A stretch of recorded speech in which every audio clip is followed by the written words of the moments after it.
The governor announced some very quick action, things like performing or establishing an opioid task force to cut the number of opioid deaths in half here in the state over the course of the next decade. A lot of literacy initiatives, a lot of post-secondary degree initiatives. And while those were all things that lawmakers could all get behind together on, there were some things that simply just didn't translate to one side of the aisle or the other. Main one, of course, being roads, because today the governor also announced that starting tomorrow, as early as tomorrow, she's going to start rolling out bonds, state bonds, to actually finance the roads that she has so badly wanted to fix ever since the campaign.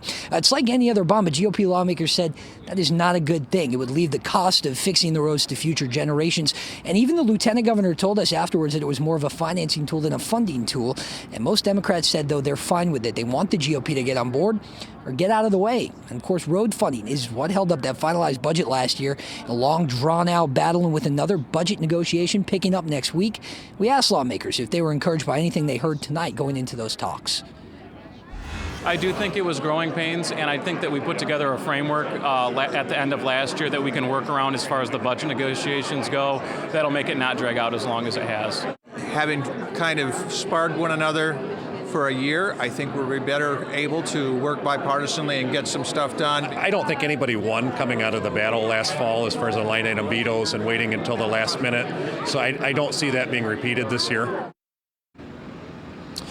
And so you may be wondering, as we were, if there were so many things that GOP and Democratic lawmakers were divided on today, especially that announcement of the release of those state road bonds. Why? Why did they have so much optimism when it comes to this next round of the budget battle? They stuck to the same thing that they had been telling us all night, hoping for bipartisanship and just sticking to that optimistic message of hoping to get things done in the next fiscal year. So we will have to wait now in the next week to see what happens in the lead up to that budget battle. Live in Lansing tonight from the State of the State address, Doug Reardon, Fox 17 News.